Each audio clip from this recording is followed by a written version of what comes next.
Lord Clarke, I'm now going to pick up the thread of what happened in relation to the second AIDS leaflet.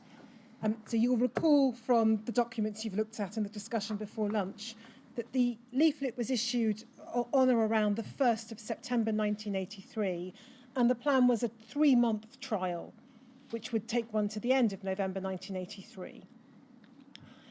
Now, I'm going to ask you to look first at a document that you would not have seen at the time, just to help fix what was going on. DHSC 0002239_015.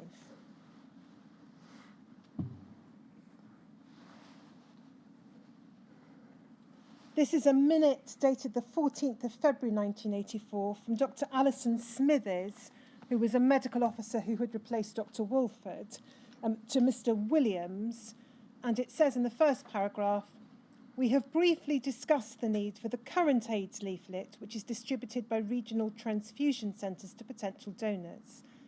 In view of the published evidence of transmissibility of AIDS by blood transfusion, our current advice to donors could seem too lax. It may also be necessary to take up with the transfusion directors the need for more positive distribution rather than the negative approach that some of the centres have used."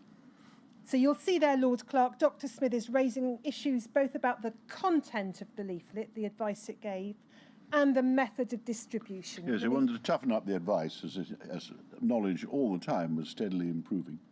Toughen up the advice and revisit the question of distribution. Revisit distribution, yeah. Now, as I say, you wouldn't have seen that at the time, nor I think would you. And this is February 1984. February 1984. The first submission on this issue, which appears to go to ministers, including yourself, is in August of 1984. DHSC 0002309.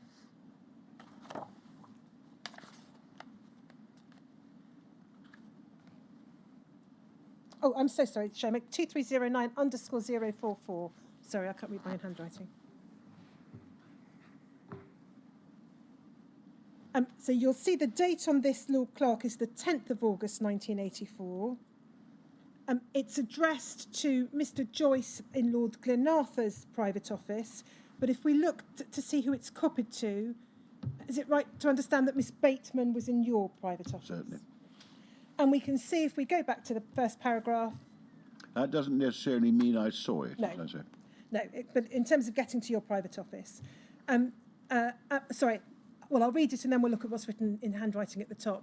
So paragraph 1, I attach a submission from Mr. Williams, which seeks ministers' agreement to the revision of the current AIDS leaflet. I agree with the action recommended in paragraph 10. In addition, ministers may wish to know that we're likely to require up to 1.5 million leaflets, which can be printed at a cost of approximately £15,000. This can be met from within Information Division's budget in the current financial year, although this is likely to lead to the postponement of more routine publicity in relation to the National Blood Transfusion Service. Officials believe, however, that it is vital that the AIDS leaflet should be reproduced and that it should be accorded this priority. So would you agree that last sentence is stressing the importance and perhaps the urgency of Yes, it's taken from February when she was recommending it to August to get here. Does that mean they've been drafting it? I'm afraid we don't yet fully know exactly what was happening. Well, they're never going to know anything about any of the things if there isn't a document about it, isn't there? No, and there's nothing to suggest that any material in the intervening period came to you or Lord Glenarthur, at least nothing of direct relevance. If we look at the handwriting at the top of the page, however, you'll see it says MSH to C, 13th of August. Well, because of my interest in the previous one, I obviously thought I should be shown this one. Yes, so that would suggest that someone in your private office has decided... Knew I'd been interested in the subject before, yeah. If we go over the page to the leaflet, to the submission itself, paragraph 1 explains that this submission reports to ministers on the experience of the initial issue of the new leaflet, AIDS and how it concerns blood donors, and seeks permission to issue a revised version. The submission also suggests a more uniform and consistent distribution system to be adopted by regional transfusion centres in England and Wales. And then if we go to paragraph 3, paragraph 2 sets out the background, which we covered before lunch. Paragraph 3 says the current AIDS leaflet, flag A, is now out of date in certain detailed factual matters. and there is a need to strengthen... Just to interrupt Yes. you, this underlining and all the rest of it is in the sidelines. I think they're mine. So this may be an indication of one of those few documents. It's one I that's have live. seen. That you can see the sentences that I've highlighted. Yes, thank you. So you'll see there is a need to strengthen its warning. So someone, maybe you, has underlined out of date and strengthen its warning to high-risk groups not to donate, and then reference is made to the redrafted leaflet. And then if we go to the next paragraph, results of review, results from the monitoring exercise at paragraph 2 above, that was the trial period in relation to the regional transfusion directors, indicate that the distribution of these leaflets has not caused any fall in the number of blood donors, and that there's been little, if any, adverse comment by donors. However, there was, as anticipated, a wide variation in the manner in which the leaflet has been distributed by the regional transfusion centres. At some centres, all donors were sent the leaflet individually. Yeah, and I have sidelined and put an arrow to the letter which showed that my fears had not been borne out. We hadn't seen a fall in the number of blood donors, and there's been little or no adverse comment. So I obviously felt I was reassured by that, and that I put in that particular squeal arrow thing, showing that was good news. And so just continuing with that, all donors at some centres, all donors were sent the leaflet individually with their recall notifications. Others offered donors the leaflets to read when they attended a donor session, whilst a few centres pursued a policy of having them available for donors to pick up as they wished. Paragraph 5 is headed the continued need for a leaflet. The slow but steady increase in AIDS victims in the UK, 51 cases with 28 deaths up to the 30th of June 1984, indicates that the disease is prevalent here. Haemophiliac patients are at greatest risk of contracting the disease, since the clotting agents they need are produced from plasma pooled from a large number of donors. Fortunately, of the UK patients receiving treatment for haemophilia, only 2 have become victims of AIDS, and both had received factor VIII concentrates from United States sources, as well as the UK. It is known that one... And his donations were eliminated. So by this time in 1984, we'd had 2 haemophiliacs become victims of AIDS, and they both received American factor VIII, and we only knew one blood donor who got AIDS, but his donations have been traced and eliminated.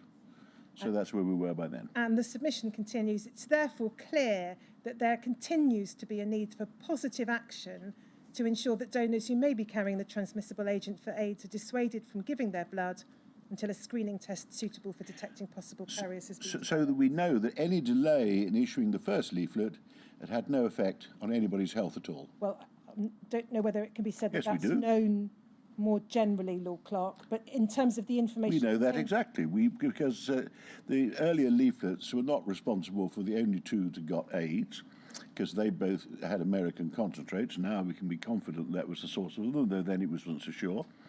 But we only had one. Obviously, the only one that was traced was a blood donor, and he'd been eliminated. So we know that the first leaflet had not caused any adverse effect to anybody's health. I would be very happy to have drawn that conclusion, but for one thing, that this is looking at AIDS. It isn't looking at the infection. I quite agree. Hepatitis is more... Well, not hepatitis. This is actually HIV infection, because the part of the evidence which the inquiry has heard thus far is that there are these stages. That there is transmission to infect somebody, but it may well be a matter of 2 to 4 years before the individual so infected shows clinical signs which are identified as AIDS, AIDS being a manifestation of the serious effects on the immune system caused by the virus. And so it's impossible to say how many people may have been infected unknowingly by having had a blood transfusion who might not have had if somebody who happened to be a practicing homosexual didn't themselves know they were suffering from any infection. Actually, I will concede that in the 5 weeks between the first leaflet being proposed and it going off to the printers, it is conceivably, faintly possible that such a case had occurred.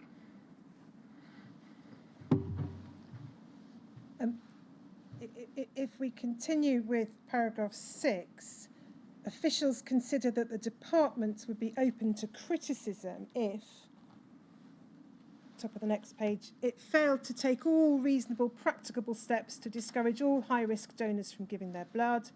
It is suggested that all those RTCs who did not send out the leaflet individually to their registered donors should now be asked to do so at the next recall of those donors. This has relatively minor cost implications for some RTCs, and those are then spelt out. And then if we go further down the page, I don't need to ask you to look at the reference to other developments. We go to recommended action.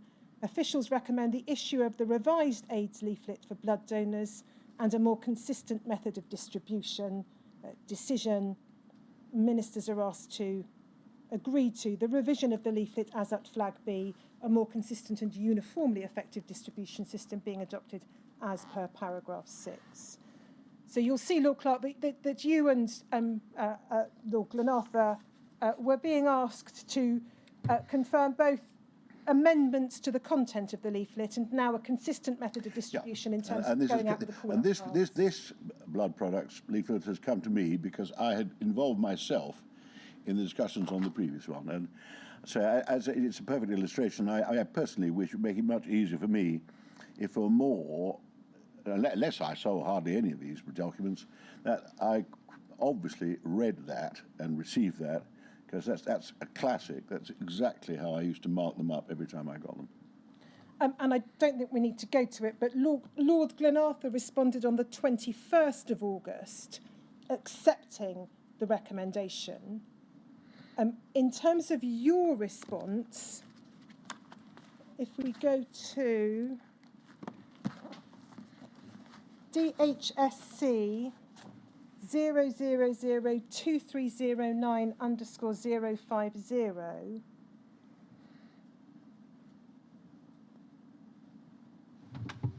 this is a minute dated the 16th of October 1984 from your private office, Mr. Naismith, to Mr. Williams. We spoke and I confirmed that MSH has now seen your submission of 8th August under cover of Mr. Parker's minute of 10th August and is content for the leaflet to be revised and distributed in the way in which you suggest. I am sorry this has taken so long to clear. At this distance of time, Lord Clarke, are you able to assist with why it's taken so long? I have no idea. I'm sorry to say. I am sorry to see that because I have no idea. August, if it was sent on the 8th of August, because of my usual habits, it's a possibility it was sent either when I was about to go on holiday or when I was on holiday. I used to go abroad on holiday. It was the only way I could ever really have any family life at all. I used to stop making jokes about my wife being a one-parent family.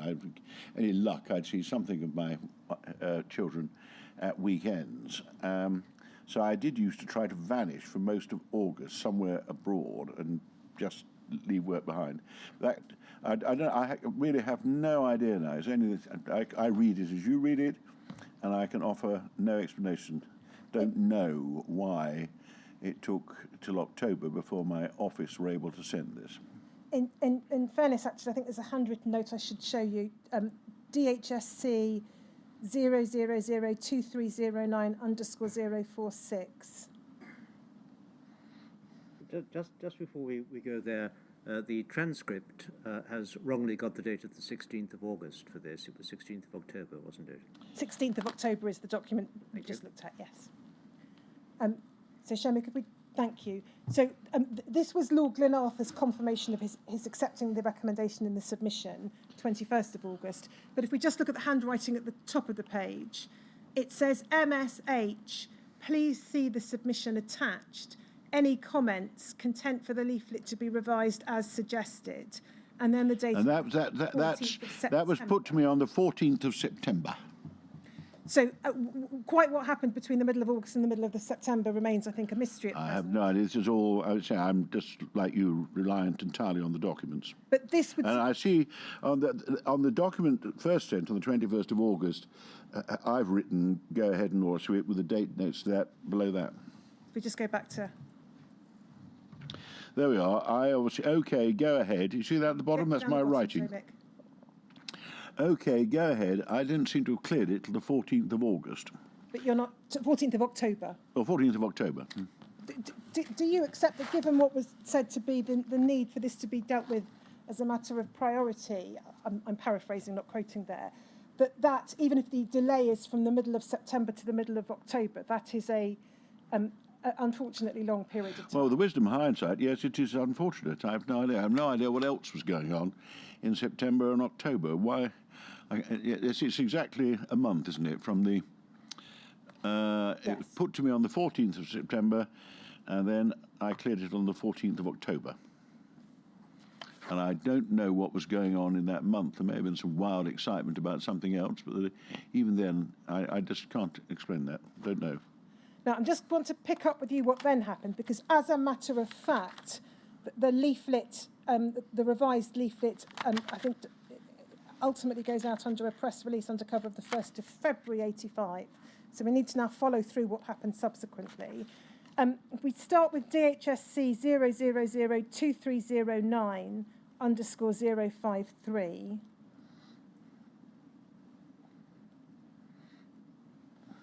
This is a minute from Dr. Smithers, dated the 19th of November 1984, to the Secretary of State's private office, so Mr. Fowler. Secretary of State has asked for a note summarising the current situation on AIDS. The attach has been prepared with the help of medical colleagues and administrative colleagues in Med, IMCD, CHD and HS1. And we can see in terms of who it's copied to, it includes Ms. Bateman from your private office. If we go over the page, there's a document entitled Update on Recent Developments on AIDS. And you'll see, amongst other matters, paragraph 1 refers to news from Australia that 13 people, including 3 babies, have died from AIDS after receiving a blood transfusion has caused nationwide concern in Australia. And then paragraph 2 refers to a haemophiliac patient in Newcastle contracting AIDS who died at the beginning of the month. And then if we go to the bottom of the page, the question is posed, what's being done to prevent AIDS being transmitted by blood or blood products? And reference is made to the leaflet. And that's obviously the first version of the leaflet. Bearing in mind this was a briefing note for the Secretary of State, do you think it's likely that you would have seen it? It's perfectly. I just don't know, but it's perfectly possible. Yes, I think if it's generally over, yes, it's very, very likely that I saw it, but I can't remember it. I mean, again, I obviously haven't seen this copy of it because it hasn't got my underlinings on. I just don't know whether I saw it or not, but quite perfectly likely. And then if we go next, please, to a document that was also copied to your office, DHSC 0002323_014.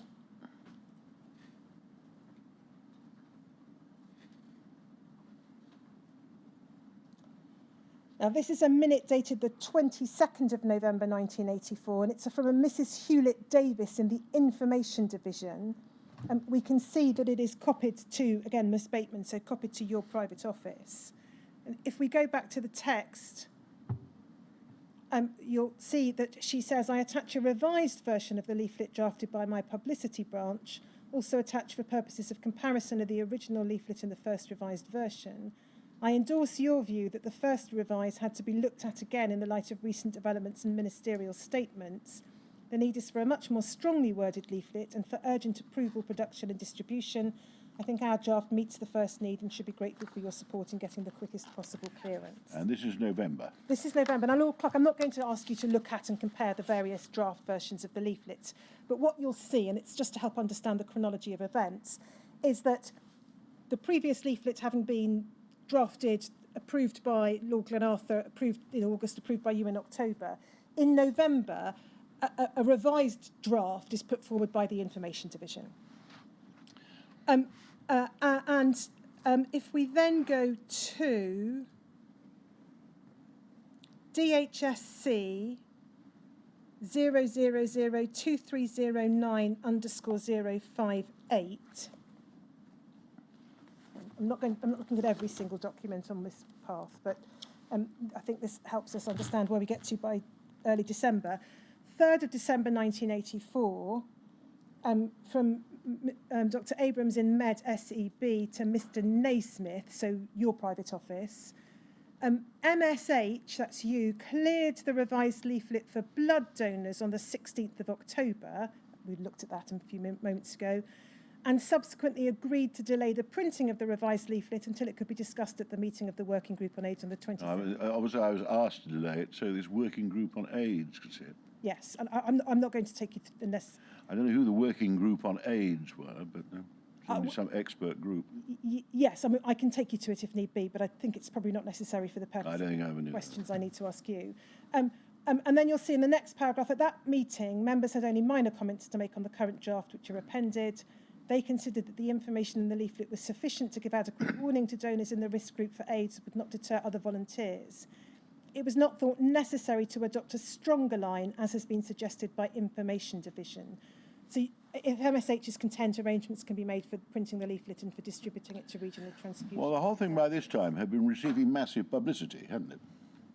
So there couldn't be many people with homosexuals or otherwise who had not read in the newspapers all this about the possibility that gay blood was killing people, as the newspapers were unhelpfully putting it. Well, you'll see from this in any event, Lord Clarke, but by this point in time, 3rd of December, there are effectively these two competing drafts. The draft is originally sent in the summer and the Information Division's draft. And that'll become apparent in a moment. Right. But that's you're being asked on the 3rd of December if you're content to proceed essentially with the draft that you'd previously approved in October. If we then go to DHSC 0002309_060.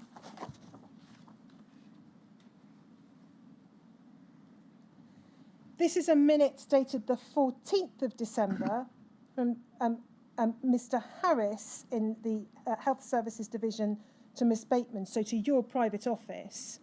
I believe Mr. Alan Williams has already spoken to you about the above. A revision of the present leaflet approved by the Department's Expert Advisory Committee was sent to MSH under cover of Dr. Abrams' minute of the 3rd of December. That's what we just looked at.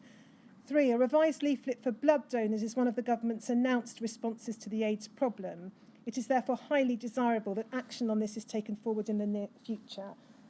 Is that effectively the civil servant chasing your private office for a response? Yes, it is.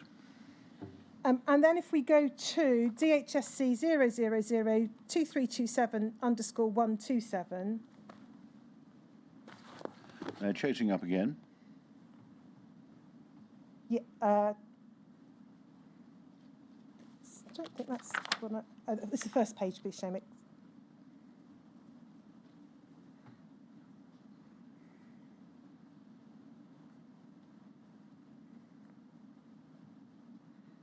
Page before that.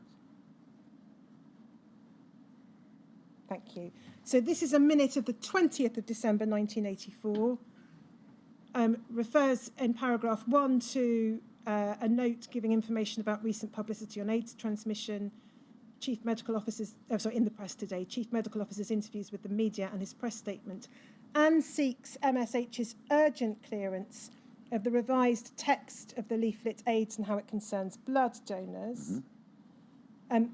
Paragraph 2 then refers to a Guardian report describing cases where blood donation had resulted in a 78-year-old man and a mother/baby becoming seropositive to HTLV3. And then there's a suggestion in paragraph 3 that there were factual inaccuracies in that which have been corrected by the Chief Medical Officer. And then 4, these developments re-emphasise the need for the department to produce the revised version of the leaflet. The National Blood Transfusion Service cannot be asked to effect a more positive distribution of these leaflets until ministers have approved the text. MSH's approval of the revised text, as set out in Dr. Abraham's minute of the 3rd of December 1984, is sought urgently. So you're being chased again, effectively. Is that correct? Yeah, they're chasing me up again. And then, as it happens, that may have crossed with the document at DHSC 0002309_062.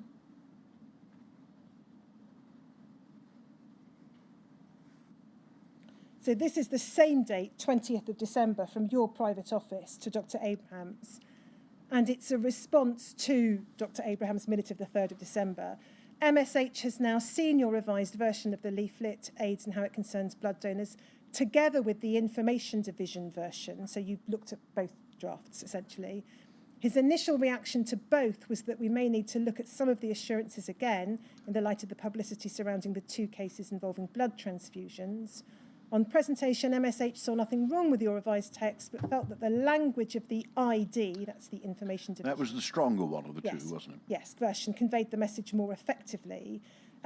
Should be grateful, therefore, if you and your Medical Policy Division colleagues would cooperate with the Information Division in producing a 3rd and hopefully final version of the leaflet based upon the ID text to take account of any recent significant developments and amend it as necessary to ensure medical accuracy.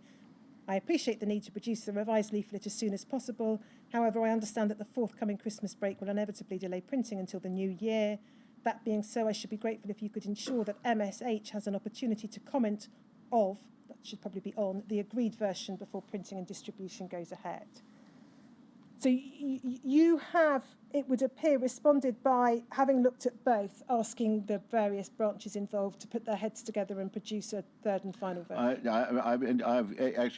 When I responded, I thought there was nothing wrong with the revised text, but preferred the stronger one, and would like to just the opportunity to comment before printing and distribution goes ahead. And then if we look at DHSC 0002309_063, this is a minute dated the 21st of December 1984, so it's the following day, from the Information Division, R. Windsor, to your private office, Mr. Naismith. And it says, in light of MSH's comments, we've reconsidered the text of this leaflet with colleagues from Medical and Health Services Divisions. The further revised text is attached. Now, again, I'm not going to look at the detail of the changes. No, they've made some more changes as well. Yes. If we just go back and look, first of all, at the top of the page, the handwriting, this is someone, it would appear, bringing it to your attention on the 21st of December. MSH, an agreed version is now attached. Content for this to be printed ASAP, question marks. That's the question, I think, being posed to you. Is that your handwriting at the bottom of the page? That's not. This is. Yes. That's my writing. Yes. You say, is it still true to say that there is only a remote chance of anyone getting AIDS for an ordinary blood transfusion, as it says at the top of page 2? I think that it is. That's the saying, is it still factually accurate? Yeah. I remain wary of appearing to promise blood screening tests and heat treatment. I would therefore like to leave out the paragraph at the bottom of page 3, and then you set out a quote, otherwise okay. So that was your response to the... That's obviously my response, yeah. And then we can... There is, as a matter of fact, I don't think we need to go to it, on the 3rd of January, there is a minute that goes back to your private office addressing each of those points. And what do they say? It is at, let's just have a look, DHSC 0002323_088. I mean, the first is a factual question, and then the second is... So, yeah, I'm happy to look at this for the sake of completeness. So, again, it's from Health Services Branch. It's medical lecturing interchange, yeah. Paragraph 2, MSH's first query about the remote chance of getting AIDS, etc. This statement is medically correct and has been left unchanged. Yeah. Paragraph 3, MSH asks for paragraph what is being done to be omitted. The substantive issues on blood screening tests and heat treatment will be considered in the near future, but not quickly enough for conclusions to be put into the leaflet as soon as they acted on the second one. We've therefore deleted. And then there is reference to another query that wasn't a matter that had concerned you. So that's, I think... So there are other things being looked at as well. Yeah. And they've decided which countries to refer to and various other things. Exactly. Things which I had not raised. That's right. That's the 3rd of January. And then we can see, we go to DHSC 0002309_065.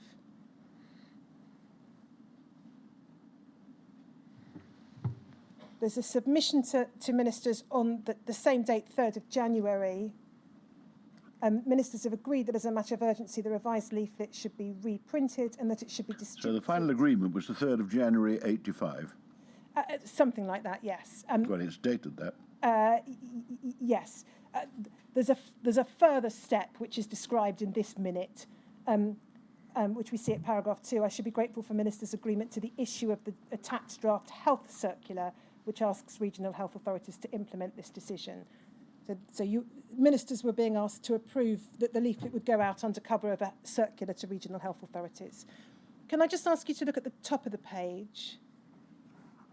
There's a reference there, Mr. M.A. Harris, and then someone's crossed out, agreed, 4th of January 85. That's not me. That's not you, then. That's fine. That's all I wanted to check. So I don't think we know exactly when you agreed to this. But the press release, in any event... Well, I had agreed by the 3rd of January. Yes.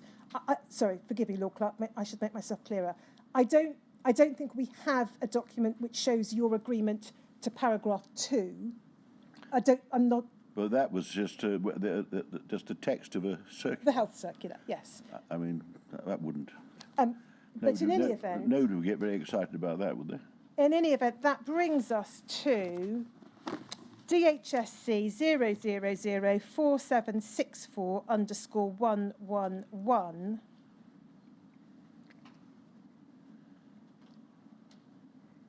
First of February 1985. Kenneth Clarke, Minister for Health, today announced the publication of the revised leaflet, AIDS, Important New Advice for Blood Donors, and has asked regional health authorities to ensure that it's distributed individually to all blood donors.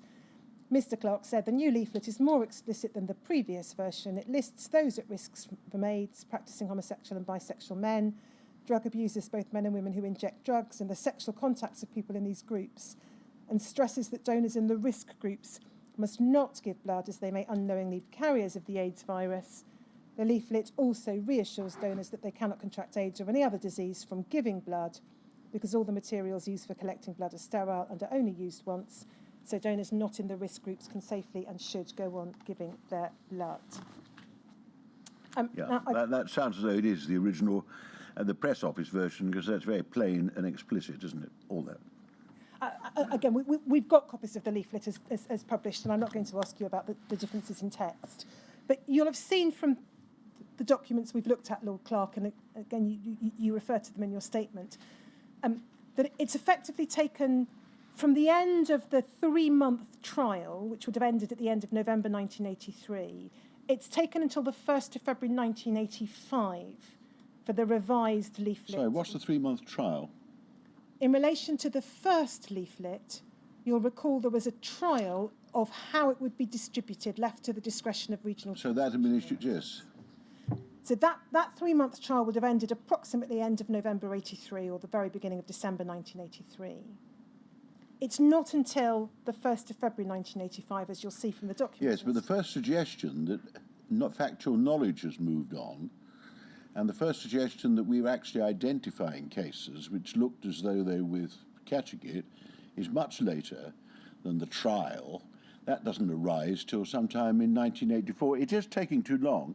I think it's from just listening to you now, it's from something like July 1984 to this date. Going back to that Dr. Smithies. That's February. That's February, is it? When Dr. Smithies first starts saying we need a new leaflet. Yes. So there we are. I'm sorry. So it's taken the best part of a year. I agree, which is too long. Too long. And in terms of your own involvement, which began, your direct involvement effectively began through the submission going to your private office in August of 1984, we've seen a delay of a month between the middle of September. The month does seem to be either my private office not putting it to me properly or me dealing with it. But presumably I thought I needed more time to read it or something. Or it may be for some reason there was all hell let loose somewhere else, and the private office kept saying they couldn't put it, they got other things I got to deal with, it got to be dealt with tomorrow. But that month, I agree, does seem to be me and my private office. So, and indeed, you had to then be chased in December, although the period of being chased is a shorter one, on 2 occasions for a Yes, response. and me, other people as well as me were suggesting last-minute changes, Yes. but otherwise we were all approved. So would you accept a share of personal responsibility for the delay? Yes. Yes, I think. I mean, what I've just commented on. I can only go on the documents as you can, and at this distance of time, almost 40 years later, I can't remember and don't know why it was a month between it going to my private office and being told it was urgent, and me replying. I hope that didn't happen very often. The full delay. From February to January of next year. I don't take responsibility for all that, because I have looked at documents before, but I don't remember all these. But, I mean, practically everybody had a view on it. There were all kinds of parts of the department and other groups that were putting in views, I seem to recall, and somehow we just took on board too much discussion. And given that this was one of the few measures open to the department to protect the safety of the domestic blood supply, that year was far too long, was it not? Well, the main problem we had was the American blood supply. Have we ever found any evidence that anyone got AIDS from the British blood supply? We have we? And I quite agree with, as the chairman has said, that, I mean, hepatitis is probably difficult to get more exact figures, because people get hepatitis still. But if we leave aside it's a pity that it took so long. I've already agreed it should have taken a shorter time. But again, I don't think we'd yet reached the full extent of the tragedy, which no one foresaw. The real numbers started coming later. We're getting small but serious numbers of people getting infected, and it's too long. And if I contributed to it, and I can't now, all these years later, explain why it was a month between submission to me and returning it. Well, there we are. I accept my share of that. Now, I want to move now to some of the other decisions that were being taken in the course of 1983, or views that were being expressed in the course of 1983. So if we look first of all, please, Seamus, at CBLA 5043_040.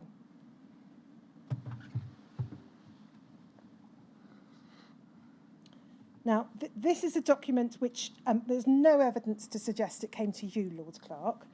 It's dated the 9th of May 1983. It's addressed to Dr. Ian Field in the DHS. And it's from the Public Health Laboratory Service. It is. It's from the Communicable Disease Surveillance Centre.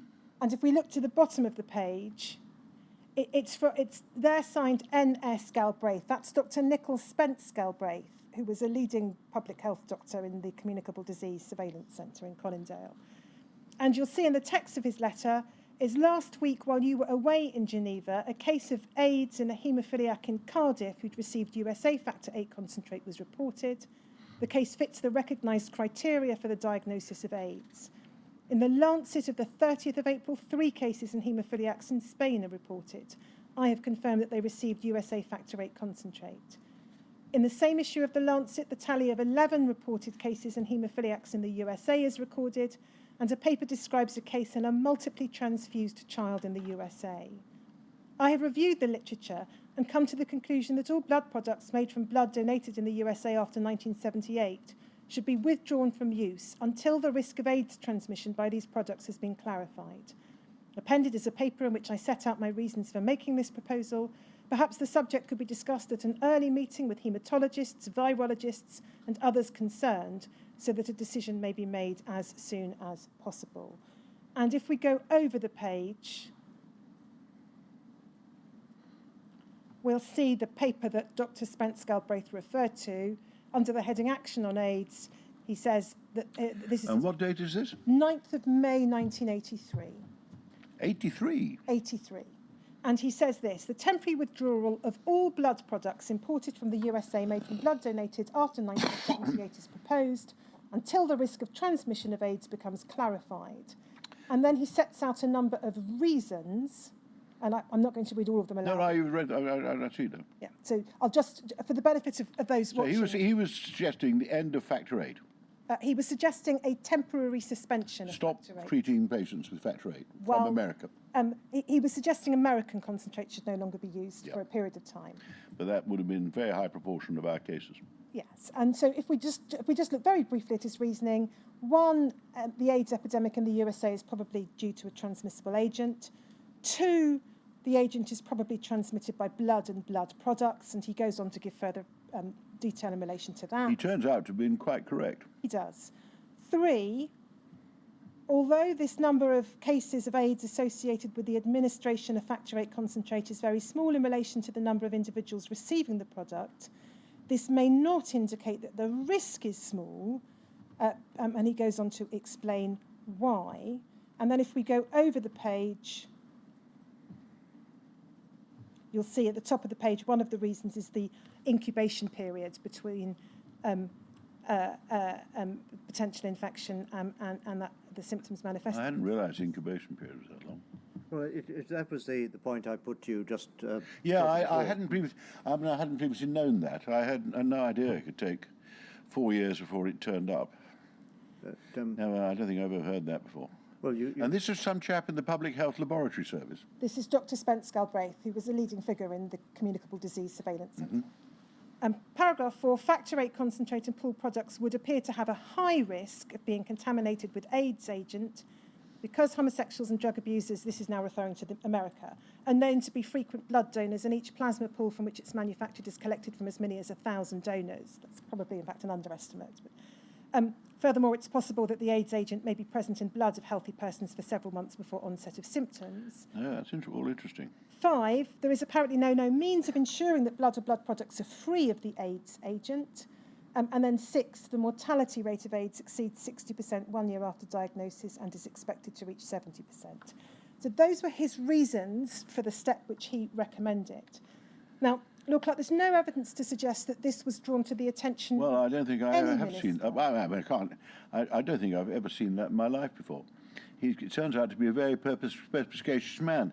So he quite rightly suggests that this would be discussed by virologists and haematologists. So what was the outcome of the discussions with the other people with different disciplines who had a look at it? Well, Lord Clarke, there's no particular evidence of his paper actually being discussed by anybody. Really? Who was it sent? Who was it sent to? Dr. Field in the department. There are memos between Dr. Field and Dr. Wolford, but in terms of the broader discussion contemplated by Dr. Spence Galbraith, that does not So what appear did to- Field and Wolford decide to do with it? Well, I'm afraid, Lord Clarke. Sorry, you're going to find out. I get to- It's probably more for the Yes, chairman exactly. to find that out than it is for me. I'm just intrigued indeed. because it is pretty startling stuff. Of course, we're sitting here with the benefit of hindsight. We happen to know that this opinion produced by somebody in '83 for the Public Health Laboratory Service, we can now say, was spot on. I mean, 110% on. This is the kind of thing, if only we'd all known that in early 1983, we'd have saved thousands of lives. So I'm just amazed to read a document which is so perspicacious. He had spotted all this, as we can see from the other documents, long before other people had picked it up or were taking this line. It's a very strong document. And again, as it happens, we now know he was spot on. Would you agree that this is material that should have been seen by ministers? Well, I'm surprised that it never got to me, yes. Sort of, I mean, given there are all these arguments going on about how strong the warning should be, I mean, this guy's opinion is certainly superior to that of mine or the press office or people like that, which I've always said, my clinical judgments are valueless. I mean, but yes, it is. To me, it is quite startling to read that somebody in the department somewhere had got unless I don't know who he is, unless for some reason they dismissed him and thought he was a strange outlier. No, he was a very reputable and very well respected doctor. No, there we are. No, it's surprising that. Did Simon see it? No evidence it went to Lord Glenarvan. Simon didn't see it either. I find that surprising. I'm sure I would have read it. Some startled. I mean, you can't read it without being rather startled by it. And I'm asking a hypothetical question here. I appreciate many years after the event, but had you or one of your ministerial colleagues have seen it, you would at the very least have wanted to consider its content and explore whether this was a step or whether there were other steps. If I saw that, my reaction, I know I'm sitting here now with the wisdom and busily, appearing as a witness, so it's quite easy. I would have reacted to that, I think. I would have said, didn't we agree with this? What is the opinion of are you getting, expert comment on this and so on? Because it is pretty stark and startling. Once they'd reassured me this bloke isn't some crank, that he's and again, I've got to be careful subliminally, no doubt. I'm influenced by the fact that I see what a complete warning it's been acted on, So I don't know why that went into nowhere. So I think, being polite, I'm surprised certainly surprised it never got to Simon, but I strongly suspect that if it got to Simon Glenarthur, he'd have made sure his office copied it to me in pretty quick time. And then we would have, if the medical team had said, well, he's of that view, the laboratory service, but the virologists and the others say X, Y, Z, we can't just get... And the other thing, of course, which at some stage we were all considering, was what he's suggesting is even more dramatic than stopping blood donations by homosexuals. He is suggesting stop treating haemophiliacs with factor VIII. Now, we do have to remember, when we look at the doctor's decisions on that, when they started weighing the balance of risk, once you stopped giving factor VIII, you were killing some haemophiliacs. You were reducing their life expectancy, and their quality of life was dramatically reduced. Now, had we known that almost 3,000 haemophiliacs were going to die from the factor VIII, that should have been taken. But had the decision been taken to stop factor VIII, we'd have faced rage and fury from the haemophiliac community, who would have known that their quality of life was being damaged, that they were being killed, and we would have been, some of the campaigners would have accused us of overacting and getting panicked to American rumours and so on. Had it worked, we'd probably have continued to be cursed, because no one, had we done it, then 2,800 people, whatever it is, would not have died. So we'd have continued to this day to be reviled for condemning haemophiliacs to going back to the kind of life they'd enjoyed before this wonder treatment was devised. We'll need to unpick quite a lot of what you've described there, Lord Clarke, but I just want to deal with things in a chronological fashion at the moment. Well, I'm trying to get to the point. Well, I hope that the next question will take you to the point, Lord Clarke. The Committee on the Safety of Medicines Biological Subcommittee did... Committee on the Safety of Medicines Biological Subcommittee. Yes, so it's a snappy name, the Biological Subcommittee of the Committee on the Safety of Medicines. I didn't know they had one, did consider the question of whether they should take action to... So they considered this bloke's suggestion? Well... He was at the meeting. He was at the meeting, but the evidence the inquiry has received from the chair of that committee suggests that his paper was not the subject matter of discussion at the meeting. Right, and what did this subcommittee advise? Well, I'm going to ask you to look at their conclusions now. Because I don't think I was ever aware of their existence. You didn't, and that's really the purpose of the next line of questions, Lord Clarke. DHSC 0001208, please, Shomek.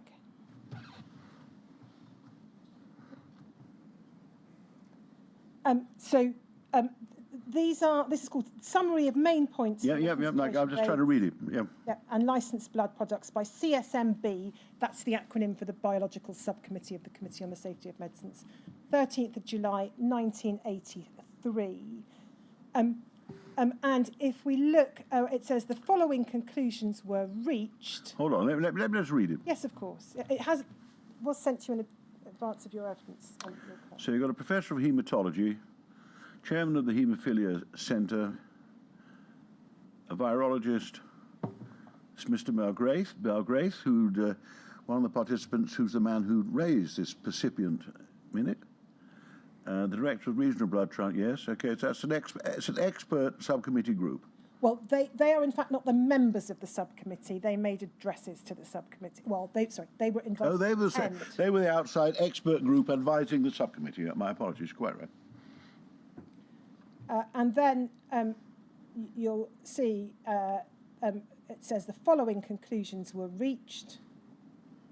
Again, I'm not going to read all of it, but if I just read... No, I'd quite like to read it, actually, to keep dotting about and putting selected bits up. Yes, of course. I think you'll find, Lord Clarke, it's material.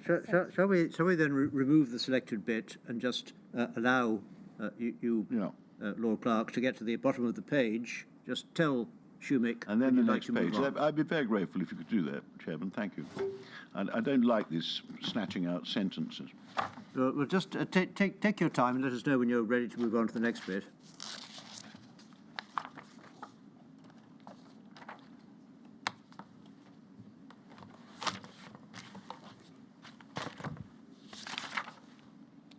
So I'm taking a little time because, again, I'm not a clinician, so I have to reread some of this.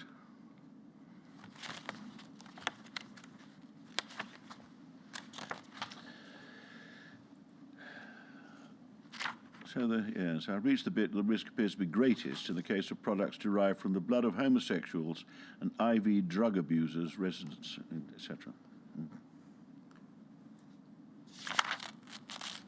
Ah.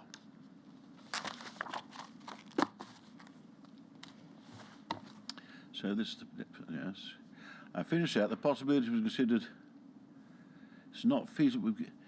I seem to think you could use something called cryoprecipitate, of which I've never heard. That's not feasible. Now, what else did they look at? I've finished paragraph. I've finished subparagraph 3.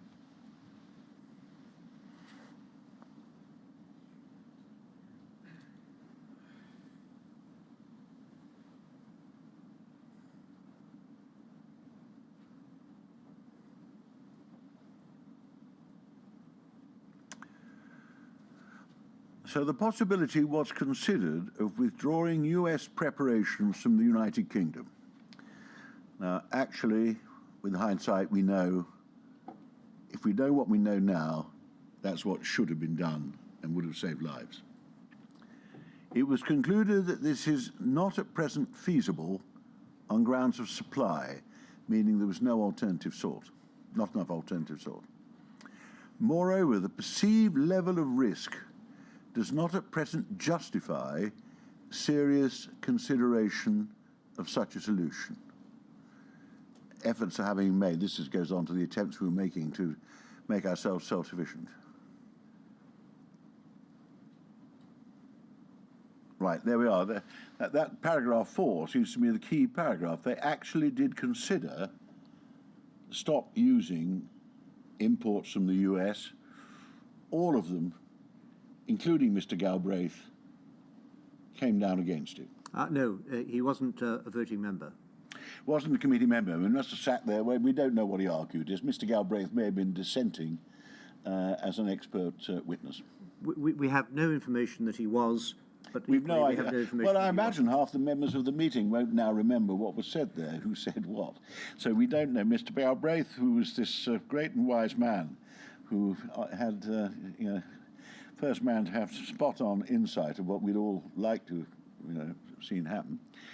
Now we know what we know, but he was there, and they listened to him presumably, and all the other experts, and that's the conclusion they came to. Which, again, I'm not being critical. I'm not remotely critical of people. In the light of knowledge at the time, we can only sit here and say, well, how sad! It's a pity they reached that conclusion, but. I mean, there we are, this little subcommittee nearly really considered, with the first, I don't think anybody before that, presumably, had weighed up the competing arguments about whether we should stop using American Factor 8. Well, it's really one of the questions I had for you, Lord Clarke. There are questions, Lord Clarke, as to what information this subcommittee were provided with, but that's not, and whether it was that's way beyond me. And that's not a matter you can help us with. I should just say, if you look at your witness statement, Lord Clarke, at page 86, You did comment on this document in Did your I? statement, so I didn't want it to... I'm sorry, I interrupted you asking, can I please read it? That's quite Because all right. I didn't remember it. No, that's okay. I just didn't want it to be thought that you were being taken by surprise in the witness box. 86, you said. Page 86, paragraph 7.103, you say this. Oh, thank you, Seamus. I've been asked whether the decision of the Biological Subcommittee of the Committee on the Safety of Medicines taken on the 13th of July 1983 was brought to my attention. I have been shown in particular a summary of the main points considered at this meeting. That's the document you were just reading, which shows detailed consideration of and decisions on a range of issues. I cannot remember involvement in decision-making on this issue, but I may have been aware from conversations with others in the DHSS, possibly the CMO, just pausing there, that would still have been Sir Henry Yellowlees, that such issues were being considered by the experts. This would have been a general understanding, however, and I do not think I was aware at the time that this particular group of experts were considering these matters. So that's what you said in your statement, Lord Clarke. Well, that's actually been drafted by the very good, very helpful Department of Health lawyers who produced the draft, which I went through. This is my evidence. I mean, I'm not getting out of saying that. It's a rather... It comes to the same conclusion. I don't recall ever having seen it or heard it before, but I say my reaction having seen it again, probably because of the context and the fact we've already been over such things, is being a little startled. But I haven't seen it. But yeah, comes to the same conclusion. I don't think. And I should say, Lord Clarke, that there's no documentary trail that has been uncovered to suggest that it was brought to either your attention or Lord Glenarthur's. No, well, normally the Biological Subcommittee of the Committee on Safety of Medicines, they wouldn't submit things to ministers. Those sort of committees exist that where they do report to is the Chief Medical Officer sometimes. And if he wanted to challenge their conclusion, he might have taken it up. Though again, he probably would accept that they were all more expert than he was, and accepted their conclusion, which they reached, that they weren't recommending any change. But this is a slightly more long-winded way of saying I don't think any of us knew about this. Would you have expected that a decision of this magnitude, one of the most significant decisions taken in 1983, not to restrict or ban the import of American concentrates, would you have expected that to at least come to the attention of ministers for information? Well, it's not a decision. I don't think this subcommittee would make the decision, would they? They're not a licensing authority. The conclusion of this group not to recommend it, I suppose what they didn't recommend didn't go to anybody. Well, but it's the original paper, the one put forward by the laboratory service asserting this. I am a little surprised that that was just left to the subcommittee of the other committee to decide whether to take this up. And, if Mr. Galbraith was disagreeing, if he wasn't persuaded at the meeting of the subcommittee, he might well have decided, well, this was hopeless. He's going to try and get somebody else to listen to him and gone to one of the medical officers or something. So I'm a little surprised. I'm not criticising, I'm amazed by Mr. Galbraith's insight. But it is, I suppose, not for me to depend this subcommittee, which I'd not heard, although I've also been shown it before, but I've forgotten that that's what it was called. And I don't think I've ever heard of this subcommittee. But I'm surprised they decided not to act on it, not to recommend it, and not to tell anybody about it and just drop it. If I can just help on this, my understanding, derived from documents which I've seen, is that the subcommittee, as you would expect, reported to the committee, which met a week later. I think it was the 20th of July, and they normally acted on the recommendations of the biological subcommittee. So recommendations, and they gave it a take. Yeah, well, you of course have heard more evidence than me, in my opinion, on this than Matt Tuppence. But yeah, well, so that's how it was dealt with. So and those expert committees, it was only when they required action that they would go. I think they would go first to the CMO to give him their expert advice and leave him to work with the world of Whitehall to make sure that that recommendation was acted on.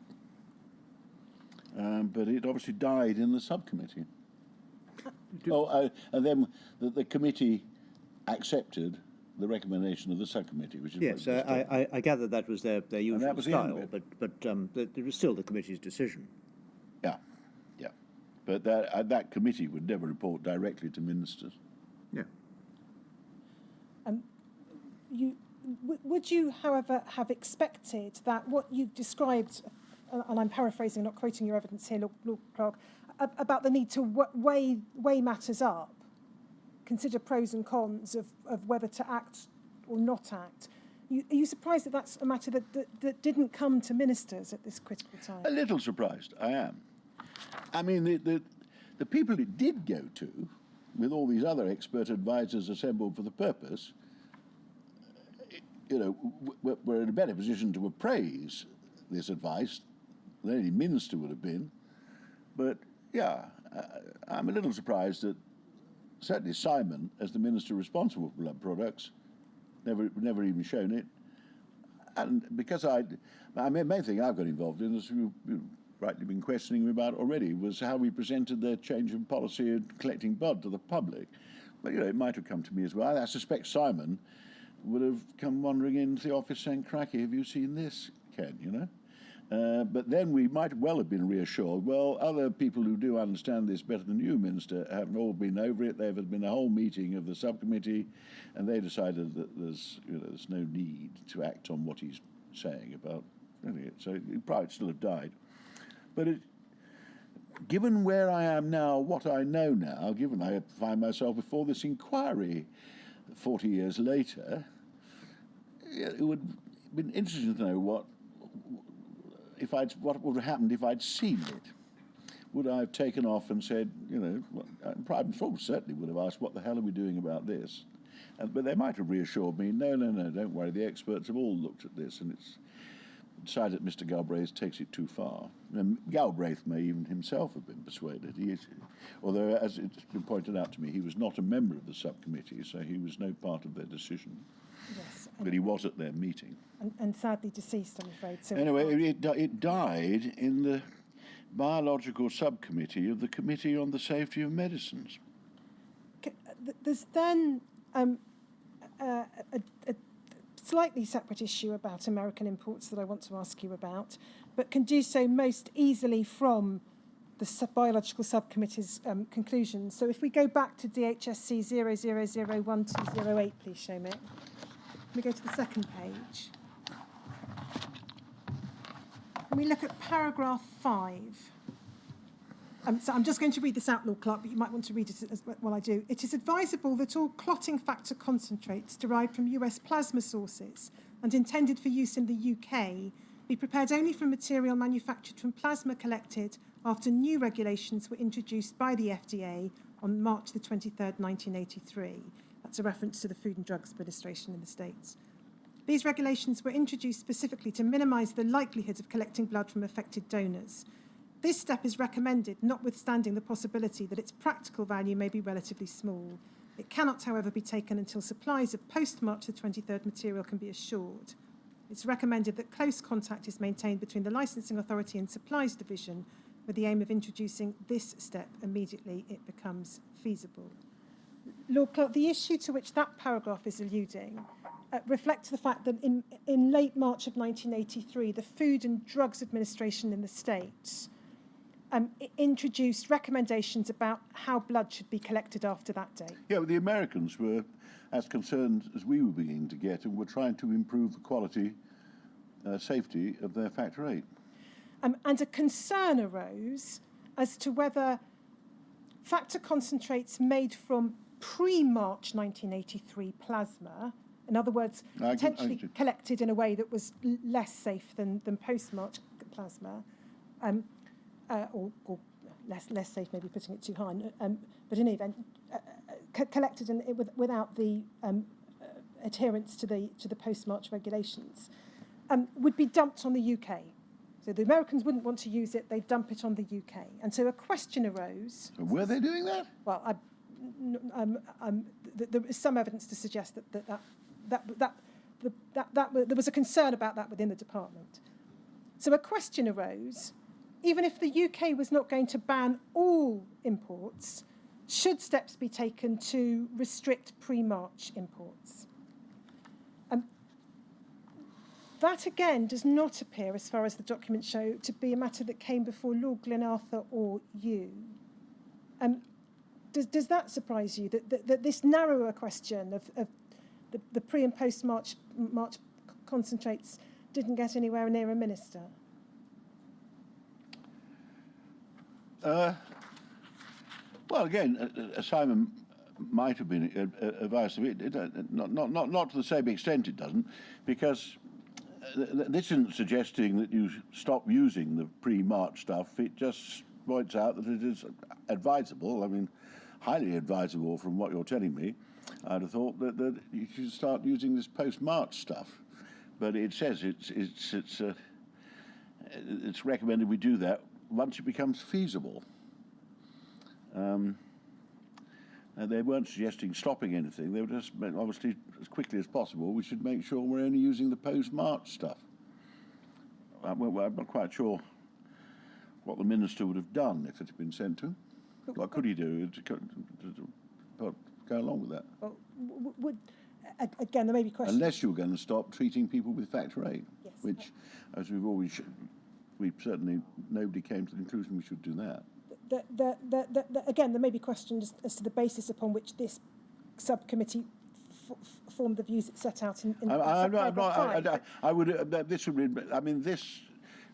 Talking about myself, I don't know what Simon said. Whether he says that he'd seen it, I'd have been rather surprised if something like this got to me. This is getting down to real detail. But would you have expected this question of whether this concern about the possibility of less safe products being dumped on the UK market and whether any steps should be taken, would you expect that to have been at least notified to the Minister with special responsibility so that he could consider, if necessary, with the advice of the CMO, whether there were any steps he wished to take?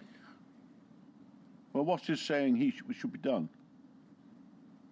It isn't the paragraph, as far as I can see, isn't suggesting anybody does anything. Well, I'm not really asking you, Lord Clarke, to construe. No, but why should it go to Simon particularly? I mean, an awful lot was going to Simon, and Simon was the one day to day in touch with these things. But I don't know whether it went to Simon. Probably nobody knows remembers whether it went to Simon or not. It doesn't actually recommend any action. I'm really asking about the underlying issue, Lord Clarke, not the particular formulation that the biological subcommittee came up with. Although they wanted the change to be implemented as soon as. Well, they're saying it's advisable that we stop using this stuff. So it's recommended that we do so once it becomes feasible. So I'm not sure what Simon would have done with it if it had got to him. I'm sure it was stopped as soon as it became feasible. Not sure whether there's any evidence to that. Is that what your expectation would have been? That steps would have been taken to monitor its feasibility? Well, I don't know. Yes, obviously, until you've got some way of being able to identify what was pre-March 23rd and what was post-March 23rd, it was not feasible to do anything about it. So I accept that's what happened. I'm sure that is what happened. That's what it's being recommended here. Just Lord Clarke, so that you understand, I'm not trying to debate with you the merits or otherwise of either the step recommended here or what was or wasn't done. It's more the decision-making process as to whether decisions. There's no decision involved. As to whether ministers should have been alerted to the possibility of pre-March plasma being dumped in the UK so that they could consider if there were steps they wished to take. The paragraph says nothing whatever about pre-March plasma being dumped in the UK. No, there are other materials which do. Well, there we are. I haven't seen that. Yes, I think some of them were shown to you for the purposes of. On this paragraph, it's not recommending any action, and I can't quite see that any action would have been taken if it had been given to ministers or not. I think, actually, it is making a recommendation if you look at the last sentence. It's recommended when it becomes feasible. But yes, close contact is maintained. That's the recommendation. The aim is to introduce this step. It doesn't say what this step is, but I think the implicit step may be, unless someone else has a better interpretation of this in due course, maybe the step to stop taking pre-March 23rd, 1983 plasma. That would need to imply... But it says you can't do that. on grounds of feasibility. The feasibility, as I understand it, at the moment, but again, this is subject to further argument and evidence, is that post-March 23rd plasma was labelled as such in the United States. But what it says is you couldn't stop taking the pre-March 23rd plasma Until it was feasible. until you'd got adequate supplies of the post stuff. That's probably As what soon as feasibility you've got means. adequate supplies, then you should introduce that step as soon as it's feasible, which Yes. means as soon as you can get adequate quantities of the. That's my understanding of it. I mean, I don't want to debate it because it says what it says. I mean, the paragraph is perfectly clear. It reads for itself. No, It's not suggesting that anybody takes any step apart from as soon as it's recommended that as soon as we can be certain we've got enough post-March 23rd stuff, only use the post-March 23rd. And it makes no suggestion that the manufacturers were deliberately dumping stuff on ours. The word dumping is not used. What is suggested, I think, is keeping a close eye on it to see. Oh, yeah. As soon as we can make sure that we've got enough post-March stuff, use that and stop using the old stuff. Yes. Yeah, that's very good. That's what he said. That's really what it means. So I note the time, perhaps a good moment for a break. Yes, it would. Shall we take a break then until 3:45? Thank you, sir. 3:45.